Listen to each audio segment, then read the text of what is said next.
Welcome to the Whiskey Vault. Rex. I'm Daniel. He's Daniel. I'm this.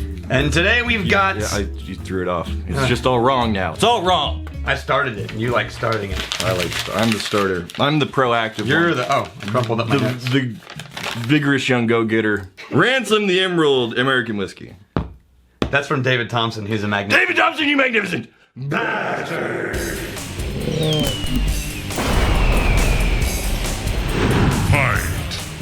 Alright, so what do we know about David Thompson's whiskey here? So I'm kind of excited about this. One, because it has a fancy glass top. I know this whiskey very well. Fancy glass top. I might even say I know this whiskey intimately.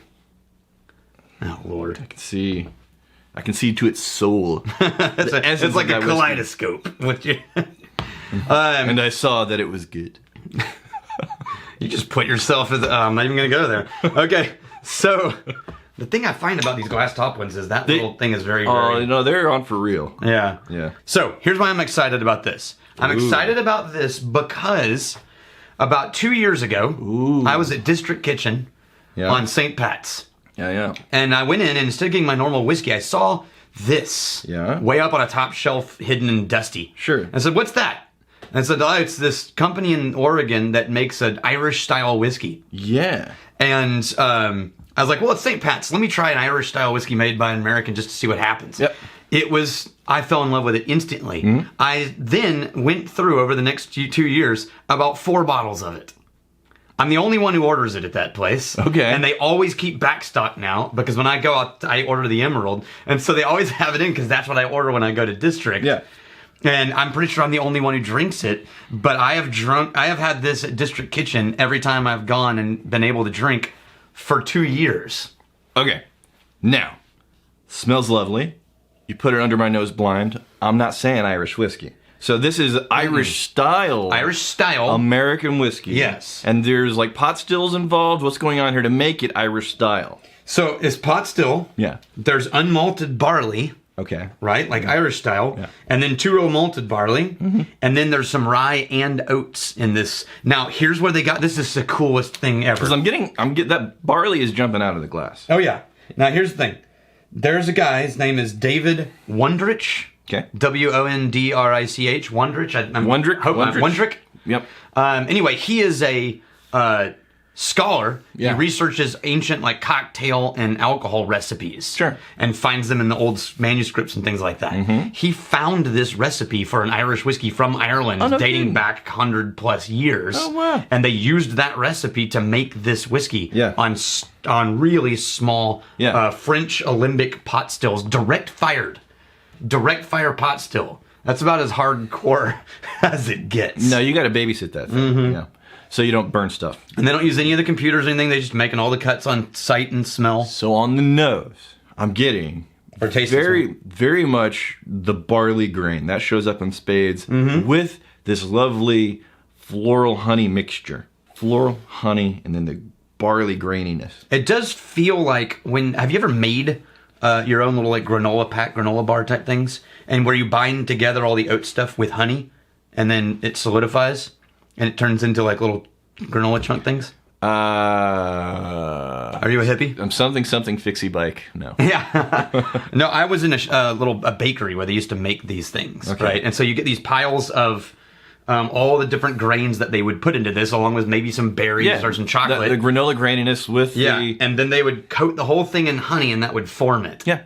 And that's exactly what this smells like to me. There's a granola, but I would also add there's a little bit of a floral wildflower element in there too. Yes, absolutely. Almost gin botanical wildflower. Yeah, it's beautiful. Beautiful on the nose. Oh, yeah. That's about as beautiful. This is what it does. It goes... All right, Ted now. Really nicely balanced, and I'm trying to put my finger on... This is 3 years old in French oak. Okay.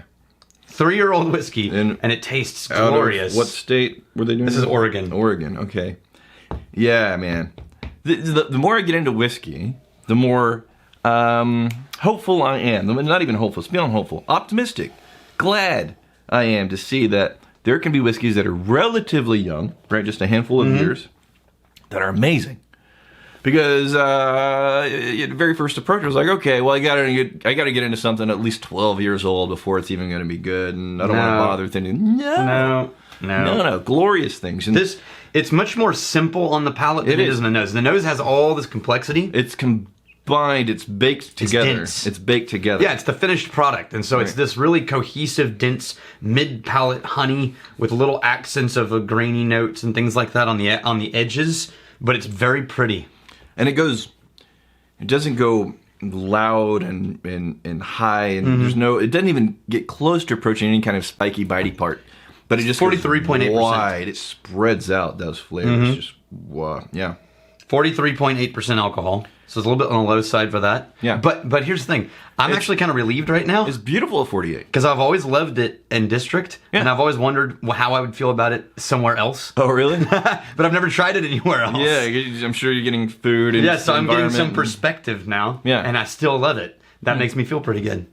All right, read your comments. Comment. Let me drink the whiskey. Comment. Mother. Now we're going to have to bleep it. Sorry. Now we're just not even going to read the comments. I'll read the comments. Yeah, you go. Who's the bitch now? Yeah. Ikiru Yamamoto. Is whiskey meant to be enjoyed, or is it just something you use to punish your friends? No offense, but this is on the video when we drank that super peaty whiskey. Oh, yeah.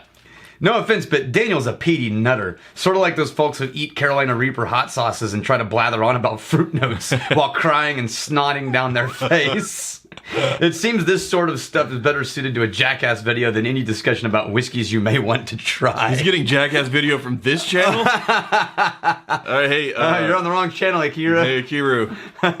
Don't go to the whiskey tribe. Yeah.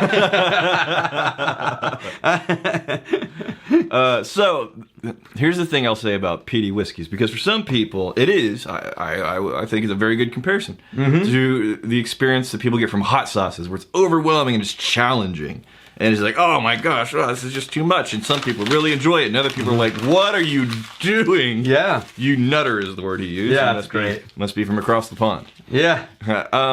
The thing is, the experience of peaty whiskeys, you get in there, and it is very often that overwhelming wall of flavor, super challenging. But the special kind of lunatic that was like, oh my gosh, that was crazy. There's a reward on the other side of that journey. Just a little bit more. Yeah. There's a reward. And after you have just, not even a lot of trial and error, but probably like 2 or 3 glasses of acclimation, then it starts to pull back the curtain on these layers of flavors, like the fruitiness and the floral notes and maybe some vanillas and sweeter, fruitier flavor.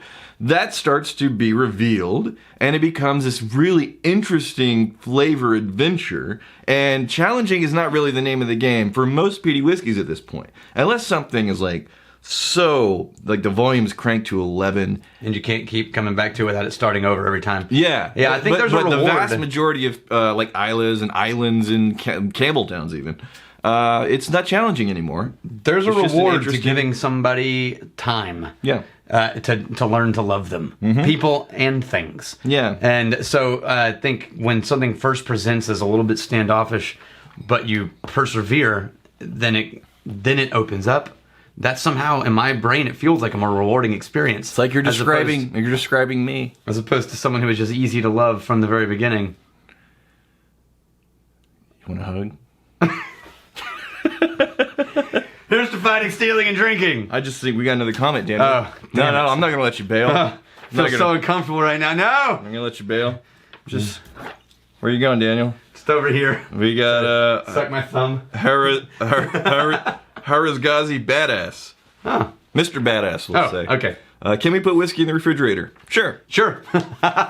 Feel free. Yeah, it'll be fine. Just know it will taste different. Yep. Than when you drink it not out of a fridge. Most likely it's going to dull some of the flavors and leave some of the flavors accented. It won't change the whiskey. Right. If you let that whiskey go back to room temperature, it'll go back to the same thing. Yep.